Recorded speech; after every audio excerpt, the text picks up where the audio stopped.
Distorted Fate, written by Silvac.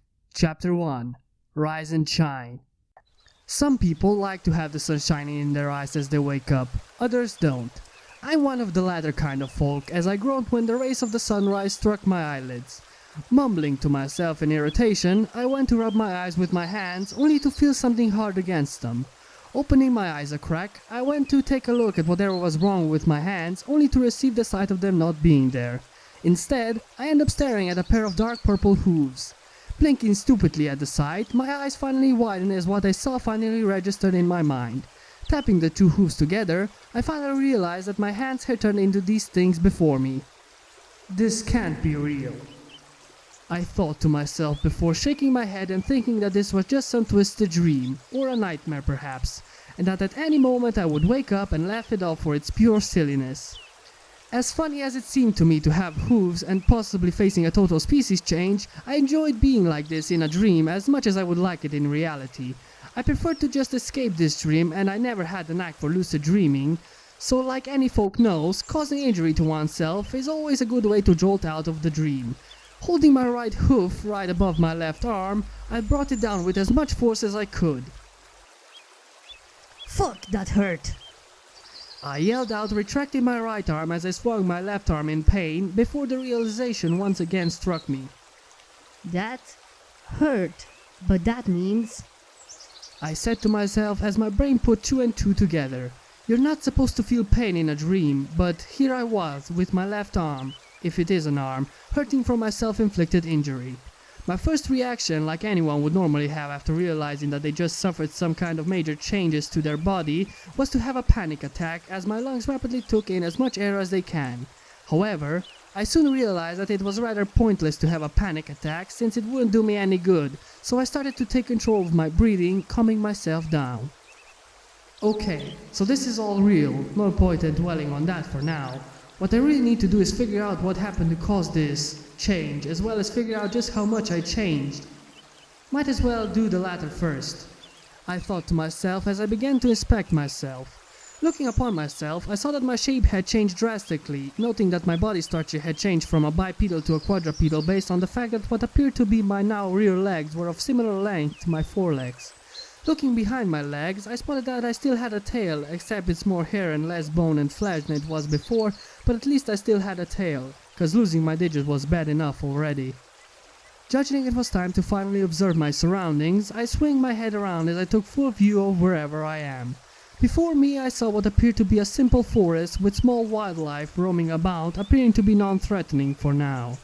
Resolving that it was time for me to try to get it moving instead of just laying here in the grass, I planted my hooves on the ground as I slowly lifted myself off it, starting with my rear before the rest went up in the air. Now I faced a new issue, figuring out how to walk with 4 legs instead of 2. Letting out a sigh, I gingerly took a step with my right foreleg before feeling my rear left leg behind stretched out, leading me to move that next. It was slow going at first, with me occasionally face planting into the dirt every time I got impatient and tried to speed up my pace. Eventually, I spotted a small pond which I approached as quickly as I could without getting more dirt up my nose. Taking a look at the clear water, I could make out the face of a dark purple furred creature that either had hair or possibly a mane of a silver color with dark blue streaks running through it in some places. There were dark purple ears poking out, turning this way and that at every sound I heard, as well as matching dark purple horns sticking right out of that blue streaked silver mass on top of my head. But what really caught my attention was my eyes. They had silver pupils, but the real eye-catcher was how huge they were. Rarely had I seen a creature with eyes this big, but there I was, one such creature myself as I stared at my own reflection. Well, now I have giant... I started to say before noting that my voice sounded oddly feminine to my ears. As I see my eyes widening in my reflection, I look down below myself to take stock of what's below. Seeing what I have feared, I returned to look at my reflection as I grunted to myself. Typical. It figures that something like this was gonna happen to me, I said to myself as I reminisced the memories of the various crap that I had been through. Letting out a sigh, I simply decided to move on, wanting to see if there is anything else to wherever I am besides this forest. It took a few hours, which involved the onset of hunger and the discovery that my diet had shifted to that of a herbivore based on the structure of my teeth, to lead to my first try at grass, which, by the way, isn't nearly as bad as some people would think. That or my species change made it much more palatable to my taste buds. I finally reached the outskirts of the forest, only to spot the first signs of civilization.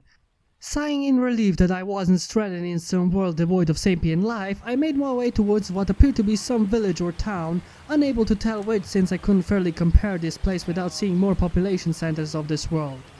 Though I was throwing all caution to the wind, based on how unusually peaceful the forest was compared to previous worlds and dimensions that I was forced to visit, I judged that this world must be much more friendly compared to some other worlds. All in all, even with all the extreme bodily changes I suffered, it seemed to me that this would be a good trade-off if I could face the possibility of living the rest of my life peacefully. As I was lost in my thoughts, I finally started to enter the town proper before, for the third time that day, I made a startling revelation. Stopping in my tracks, I began to take note of all the creatures around, which, while thankfully appearing to be the same species as whatever I was currently, all stood a full head above me.